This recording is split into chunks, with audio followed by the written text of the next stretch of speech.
नमस्कार। YouTube के मेरे चैनल में आप सभी का स्वागत है।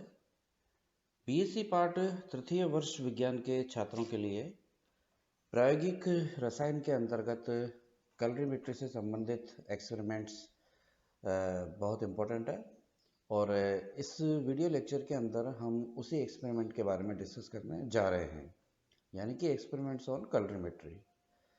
इस वीडियो लेक्चर के अंदर हम कैलोरीमेट्री के जिस एक्सपेरिमेंट को डिस्कस करेंगे वो है determination of the concentration of given unknown solution of potassium permanganate by the use of calorimeter. अर्थात हम यहाँ पर कैलोरीमीटर की सहायता से पोटेशियम परमैंगनेट के किसी एक अज्ञात विलयन जिसकी की सांद्रता हमें यहाँ पर ज्ञात कर दी है उसे हम यहाँ पर ज्ञात करने की कोशिश करेंगे और उसे देखेंगे कि कैलोरीमीटर की सहायता से उसे हम किस प्रकार से ज्ञात करते हैं। और साथ ही साथ हम यहाँ पर पोटेशियम परमैंगनेट का जो अवशोषण वक्र है उसे भी यहाँ पर हम बनाएंगे। तो इस वीडियो लेक्चर के अंदर हम यहाँ पर शुरू कर रहे हैं हमारा जो एक्सपेरिमेंट है कैलोरीमीटर पर। कैलोरीमीटर पर जो एक्सपेरिमेंट है उस एक्सपेरिमेंट को हम ले रहे हैं यहाँ पर कि determination of concentration of given unknown solution of KMnO4 by the use of calorimeter. अर्थात वर्णमितीय उपकरण की सहायता से पोटेशियम परमैंगनेट के किसी अज्ञात सॉल्यूशन की जो सांद्रता है उसे किस प्रकार से ज्ञात किया जाता है वो हम इस एक्सपेरिमेंट के अंदर देखेंगे। तो सबसे पहले हमारे लिए आवश्यक है कि जो कैलोरीमेट्री है यानी कि जो वर्णमिति है वो क्या होती है। तो जब भी हम किसी सब्सटेंस को या किसी पदार्थ को विश्लेषण करते हैं उसके रंग की तीव्रता के आधार पर तो हम इसे क्या कहते हैं, कैलोरीमेट्री यानी कि वर्णमिति। इन एक्सपेरिमेंट्स के अंदर हम क्या करते हैं कि जो विलयन जो भी हमें दिया होता है इन पदार्थों का उनकी हम सांद्रता को ज्ञात करते हैं उनके रंगों की तीव्रता के आधार पर। The intensity of their colour is dependent on their concentration. और ये जो उनकी रंग की तीव्रता होती है वो रंग की तीव्रता उनकी सांद्रता पर निर्भर करती है। अर्थात जैसे जैसे उनकी सांद्रता में परिवर्तन होता है ये जो इंटेंसिटी ऑफ कलर है उसके अंदर परिवर्तन होता है और इसी परिवर्तन के आधार पर हम कैलोरीमेट्री एक्सपेरिमेंट के अंदर उन्हें इनकी जो सांद्रता है उसे हम ज्ञात करते हैं। कैलोरीमेट्री एक्सपेरिमेंट को समझने से पहले हमें यहाँ पर प्रकाश विकिरणों का पदार्थों द्वारा जो अवशोषण है उसके संदर्भ में दिया गया बियर-लैम्बर्ट का नियम जो है वो समझना जानना आवश्यक है। बियर-लैम्बर्ट नियम के बारे में यहाँ मैं आपको जानकारी दे दूँ कि मेरे चैनल पर ही बियर-लैम्बर्ट लॉ से संबंधित एक वीडियो ऑलरेडी यहाँ पर अपलोडेड है जिसका लिंक मैं यहाँ पर शेयर कर रहा हूँ। आप वहाँ जाकर के उसे डिटेल में समझ सकते हैं, देख सकते हैं। बियर-लैम्बर्ट के अनुसार क्या था, किसी प्रकाश विकिरण की तीव्रता को पदार्थ के द्वारा अवशोषण को गवर्न करने के लिए जो उन्होंने अपना नियम दिया था उसे बियर और लैम्बर्ट ने क्या समझाया था। इनके अनुसार क्या था कि किसी भी पदार्थ द्वारा प्रकाश विकिरण की जो अवशोषणता है या प्रकाशीय घनत्व है जिसे हम यहाँ पर A या D के नाम से जानते हैं, क्या होती है, log I0/I2 बराबर एप्सिलॉन CX। जहाँ पर ये सब क्या होते हैं इन्हें हम यहाँ पर एक एक करके बताते हैं कि एप्सिलॉन तो होता है मोलर एक्सटेंशन कोफिशिएंट यानी कि मोलर अवशोषण गुणांक जो हमारे उस पदार्थ के विलयन से संबंधित होता है। सी है हमारा कंसंट्रेशन ऑफ द सॉल्यूशन, जो भी विलयन हमने लिए है उसकी सांद्रता क्या होती है। I0 intensity of the incident radiation यानी कि आपतित विकिरण जो है उसकी तीव्रता। X thickness of the sample cell यानी कि जिस सेल के अंदर हम उस हमारे विलयन को रखेंगे उस सैंपल सेल की टोटल थिकनेस कितनी है, या यूं हम कह सकते हैं कि सॉल्यूशन की थिकनेस कितनी है, क्योंकि उस सैंपल सेल में जितना भी उसके अंदर सॉल्यूशन भरा हुआ है उतनी डिस्टेंस तक इन विकिरणों को क्या ट्रेवल करना पड़ेगा। IT क्या है, intensity of the transmitted light radiation. अर्थात उस सैंपल सेल में से जो लाइट की जो विकिरण है वो जब पास होकर के निकल जाती है तो उसकी जो पारगमित विकिरण की तीव्रता है वो कितनी होती है। तो इसके अनुसार हम देख सकते हैं कि अवशोषणता यानी कि जो एब्जॉर्बेंस है वो हम देखते हैं कि डायरेक्टली प्रोपोर्शनल हो रही है किसके, सांद्रता के। We see that the absorbance is directly proportional to the concentration of that solution under concentration। अर्थात जिस किसी भी विलयन को हम हमारे यहाँ पर ले रहे हैं उस विलयन की सांद्रता के सीधे सीधे समानुपाती होता है ये एब्जॉर्बेंस यानी कि अवशोषणता या ऑप्टिकल डेंसिटी यानी कि प्रकाशित घनत्व। ये A is proportional to C। इस एक्सपेरिमेंट को हम उद्देश्य के तौर पर किस प्रकार से लिखा जाता है, तो हम इसे इस प्रकार से लिख सकते हैं, to determine the absorption curve for potassium permanganate, अर्थात पोटेशियम परमैंगनेट के लिए अवशोषण वक्र का निर्धारण कीजिए, and also evaluate the concentration of unknown solution of potassium permanganate with the help of calorimeter, या साथ ही साथ हम क्या लिखेंगे कि कैलोरीमीटर की सहायता से पोटेशियम परमैंगनेट के किसी अज्ञात विलयन की जो सांद्रता है वो ज्ञात कीजिए। इसे हम इस प्रकार से भी लिख सकते हैं, to determine the absorption curve for potassium permanganate, ये सेम ही है कि पोटेशियम परमैंगनेट के लिए अवशोषण वक्र का निर्धारण कीजिए। अब इंपॉर्टेंट क्या है यहाँ पर कि A is proportional to C था, यानी कि absorbance is directly proportional to C, अर्थात अब यहाँ पर हम अलग अलग सांद्रता वाले विलयनों को लेकर के बियर लैम्बर्ट लॉ के नियम को भी सिद्ध करने की यहाँ पर कोशिश करेंगे। तो हम इसे इस रूप में भी लिख सकते हैं, prove Beer's Lambert law by evaluating the concentration of unknown solution. साथ ही साथ एक अज्ञात सांद्रता वाला विलयन भी होगा जिसकी कि हम यहाँ पर सांद्रता बियर लैम्बर्ट लॉ के नियम की सहायता से हम यहाँ पर ज्ञात करेंगे। और potassium permanganate with the help of calorimeter, यानी कि पोटेशियम परमैंगनेट के लिए हम ये एक्सपेरिमेंट कर रहे हैं वर्णमिति की सहायता से। तो यदि हम थ्योरी के रूप में लिखना चाहें तो थ्योरी के लिए हमें यहाँ पर इस एक्सपेरिमेंट को हम दो पार्ट्स के अंदर डिवाइड कर सकते हैं, जिसमें हम पहले तो ज्ञात करते हैं अवशोषण वक्र, determination of absorption curve, and second part के अंदर हम डिटरमाइन करते हैं determination of the concentration of unknown solution, यानी कि जो भी हमें विलयन दिया गया है अज्ञात उसकी सांद्रता का निर्धारण। तो हमने अभी पिछली स्लाइड के अंदर देखा कि the absorbance is directly proportional to the concentration of the solution, यानी कि जो अवशोषणता है वो सीधे सीधे समानुपाती होती है सांद्रता की। So we need to plot a curve between absorbance and concentration. तो इसीलिए हम क्या करेंगे कि एक्सपेरिमेंटली जो हम एब्जॉर्बेंस के मान ज्ञात करेंगे उनका सांद्रता के साथ क्या करेंगे, ग्राफ प्लॉट करेंगे। The concentration of the unknown solution is evaluated by experimentally determined absorbance of the unknown solution। तो अब हम यहाँ पर जब हम ग्राफ प्लॉट कर देंगे तो उस ग्राफ की सहायता से जो भी हमारा अज्ञात विलयन है उसकी प्रायोगिक रूप से प्राप्त अवशोषणता के आधार पर उसकी सांद्रता को आसानी से ज्ञात किया जा सकता है। जैसा कि हम जानते हैं यहाँ पर A और D is equal to epsilon C x, या A is proportional to C होता है। ये हमारा अवशोषणता A और ये हमारी सांद्रता, यानी कि अलग अलग सांद्रताओं के लिए हमने एक्सपेरिमेंटली अवशोषणताएं ज्ञात करी। तो हमारा जो एक अज्ञात विलयन था उसके लिए भी हमें यहाँ पर अवशोषणता का मान एक्सपेरिमेंटली प्राप्त हुआ। तो हम उससे इस स्ट्रेट लाइन पर यहाँ से लाइन को ड्रॉ करेंगे और इसके सापेक्ष सांद्रता अक्ष पर ये लाइन जहाँ भी काटती है ये हमारे अज्ञात विलयन की जो सांद्रता है वो प्राप्त हो जाती है। तो इस आधार पर यानी कि ग्राफिकली हम यहाँ पर अज्ञात विलयन के लिए प्राप्त एब्जॉर्बेंस की सहायता से हम उसकी जो सांद्रता है उसे हम यहाँ पर ज्ञात कर लेते हैं। अब चूंकि हमने यहाँ पर ऑब्जेक्ट और थ्योरी को देख लिया तो हमें इस एक्सपेरिमेंट में लिखते समय हमें आवश्यकता होगी कि हम विलयन क्या ले रहे हैं। तो हम यहाँ पर विलयन के रूप में लेंगे stock solution of 0.002 molar KMnO4, अर्थात KMnO4 का एक स्टॉक सॉल्यूशन आपको दिया जाएगा 0.002 मोलर स्ट्रेंथ का। इंस्ट्रूमेंट और एपरेटस की क्या आवश्यकता होती है, तो यहाँ पर हमें एक इंस्ट्रूमेंट कैलोरीमीटर जो है उसकी आवश्यकता होगी, साथ ही हमें वॉल्यूमेट्रिक फ्लास्क की आवश्यकता होगी जिससे कि हम अलग अलग सांद्रता वाले विलयनों को तैयार करेंगे। बीकर की आवश्यकता है नॉर्मल, और ब्यूरेट, टेस्ट ट्यूब, इन सब की हमें नॉर्मल जो ग्लास वेयर है उनकी हमें आवश्यकता यहाँ पर होगी। ये हमारा कैलोरीमीटर है, नॉर्मल कैलोरीमीटर, जिसको कि हम यहाँ पर लेबोरेटरी में हम देखते हैं।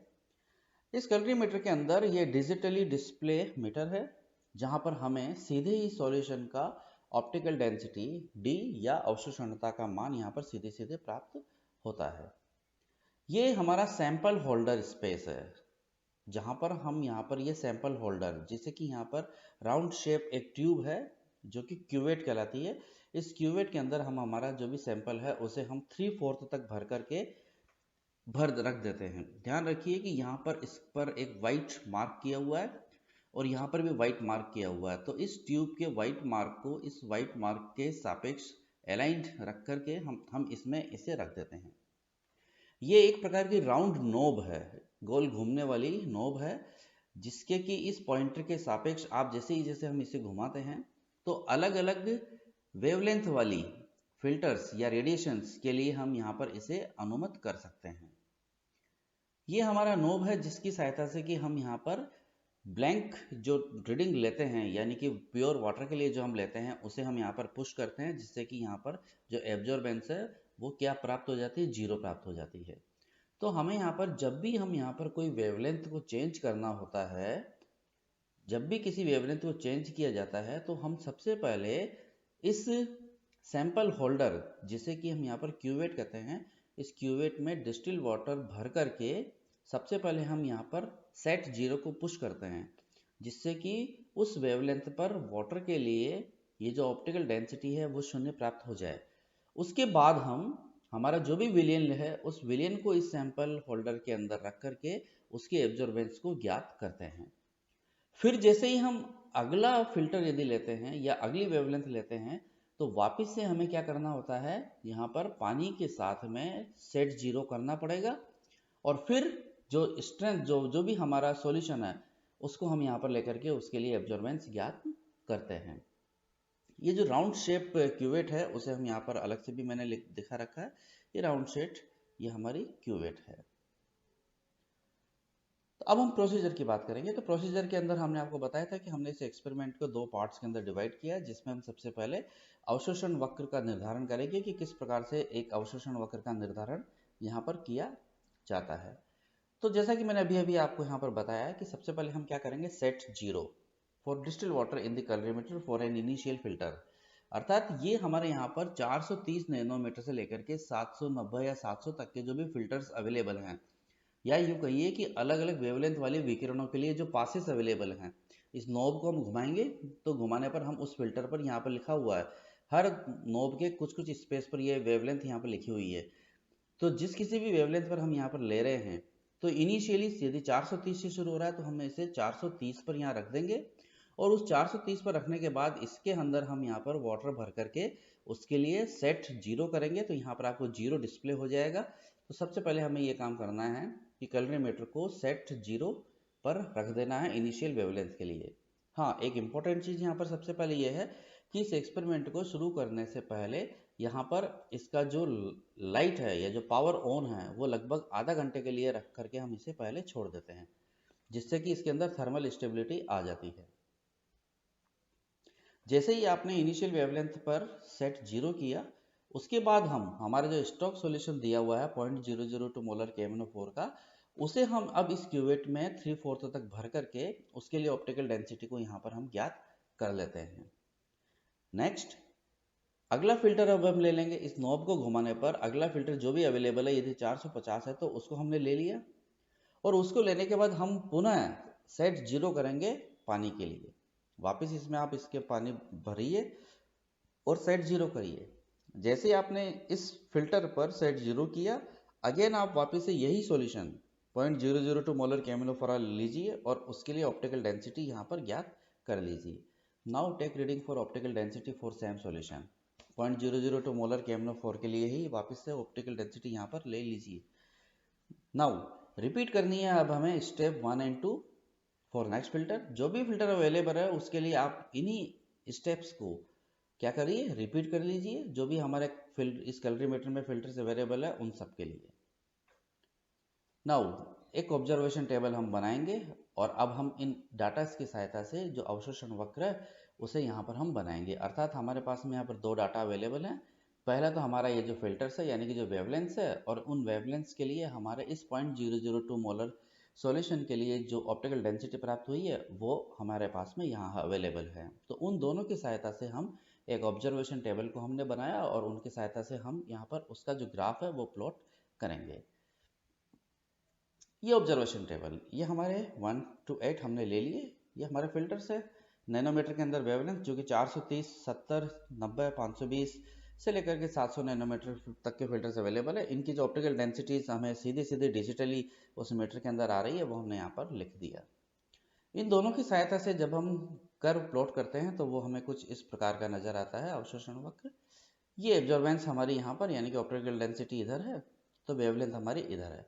तो इस प्रकार से आपको यहाँ पर अलग अलग, जैसे 450 के लिए ऑप्टिकल डेंसिटी ये थी तो पॉइंट यहाँ पर हमने लिख दिया। यदि 480 के लिए ऑप्टिकल डेंसिटी ये है तो हमने यहाँ पर पॉइंट यहाँ पर तो वो बना लिया।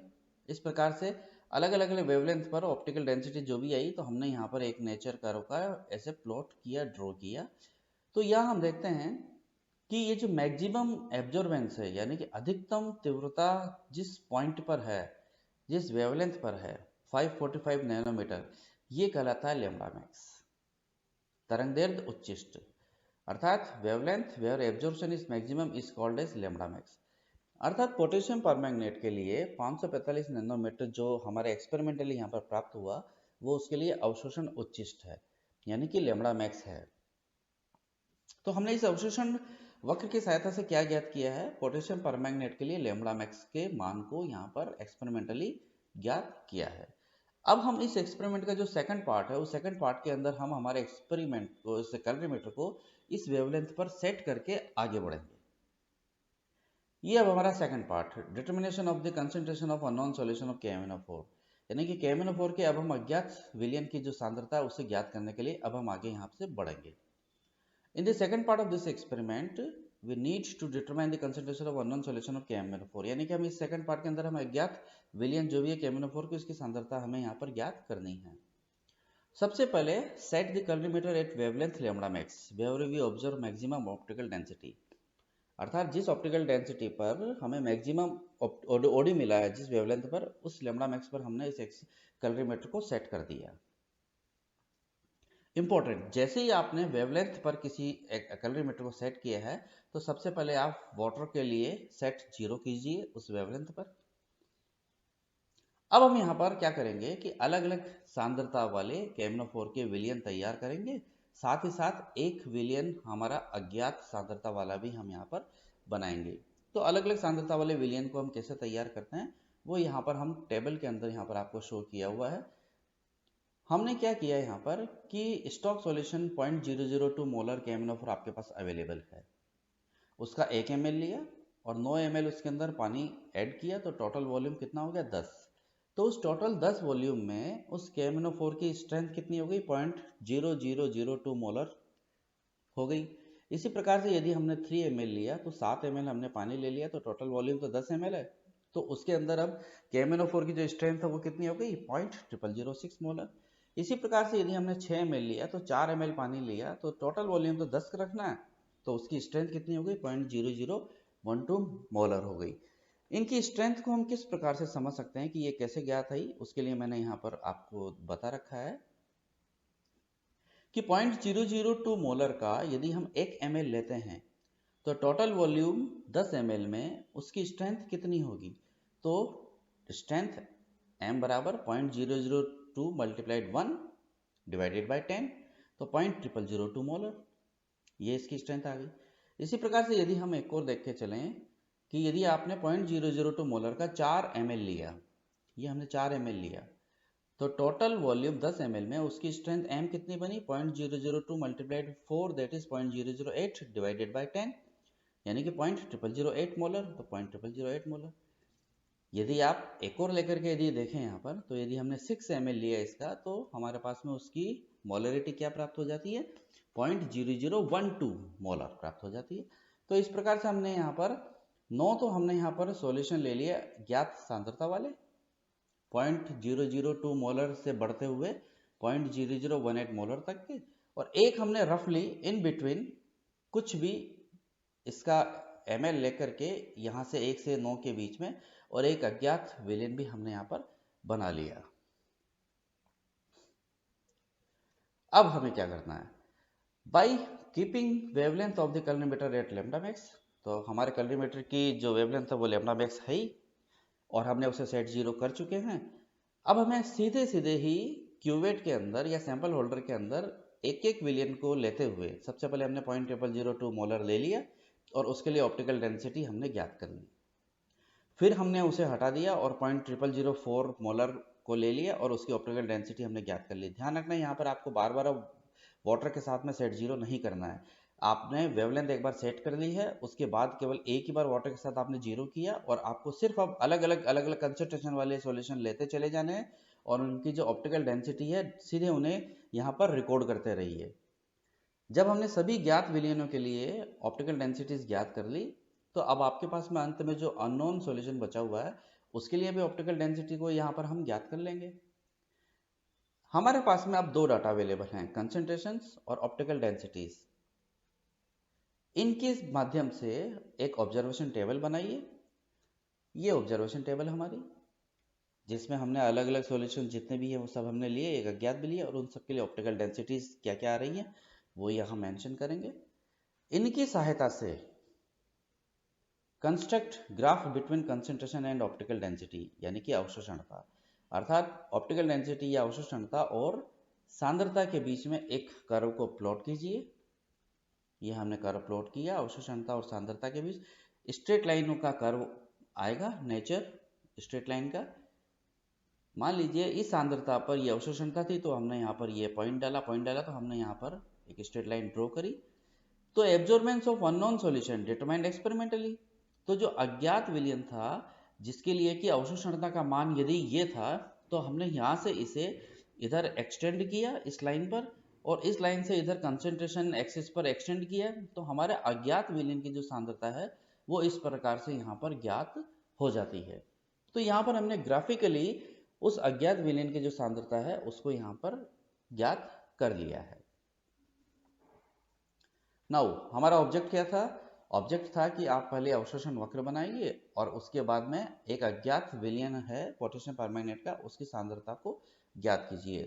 तो अब हमें परिणाम को किस प्रकार से लिखना है? तो हमें परिणाम भी हमें दो परिणाम लिखने हैं, एक तो इसके लिए और एक इसके लिए। तो फ्रॉम द एब्जॉर्प्शन कर्व अर्थात अवशोषण वक्र की सहायता से the wavelength where optical density is maximum, अर्थात वो तरंगदैर्घ्य जहां पर की ऑप्टिकल डेंसिटी अधिकतम थी यानी कि लैम्बडा मैक्स कितनी प्राप्त होती है वो यहाँ पर आप लिखिए। दूसरा रिजल्ट क्या था? The concentration of the unknown solution of KMnO4 अर्थात KMnO4 के अज्ञात विलयन की जो सांद्रता है is determined graphically and is कितना मोलर। जो भी हमें वहां पर एक्सपेरिमेंट ग्राफ की मदद से प्राप्त हो रही है सांद्रता वो हमने यहाँ पर लिख दी। इस एक्सपेरिमेंट को करते समय कुछ प्रिकॉशंस यानी कि कुछ सावधानियों की आवश्यकता होती है जो कि बियर्ट-लैम्बर्ट के नियम की ही सावधानियां हैं कि एक वर्णीय विकिरण का उपयोग करना चाहिए। मॉलिक्यूलर स्टेट यानी जो आणविक अवस्था है वो सैंपल की वो पूरे एक्सपेरिमेंट के दौरान एक समान बनी रहनी चाहिए, अर्थात यहाँ पर ना तो वियोजन होना चाहिए, ना संगुणन होना चाहिए, ना किसी प्रकार की कोई अभिक्रिया होनी चाहिए। तापमान स्थिर होना चाहिए क्योंकि तापमान पर प्रभावी होती है ऑप्टिकल डेंसिटी। विलयन जो है वो तनु होना चाहिए। तो इस प्रकार से यहाँ पर हमने ये जो हमारा कल्ट्रीब्यूटरी एक्सपेरिमेंट है जिसकी मदद से हमने यहाँ पर किसी एक रंगीन विलयन के लिए हमने यहाँ पर उसका अवशोषण वक्र ज्ञात किया और हमने उसके अज्ञात विलयन की जो सांद्रता है उसे हमने यहाँ पर ज्ञात किया है। मैं समझता हूँ कि इस एक्सपेरिमेंट को समझने में किसी प्रकार की कोई आपको दिक्कत नहीं होगी। इसके पश्चात भी यदि कोई क्वेरीज है तो आप यहाँ पर मुझे कमेंट सेक्शन के अंदर लिख करके पूछ सकते हैं। So thank you. ये साइन ऑफ प्रोग्रेस, बढ़ते रहिए हमेशा और उन्नति की ओर अग्रसर होते रहिए। Thank you.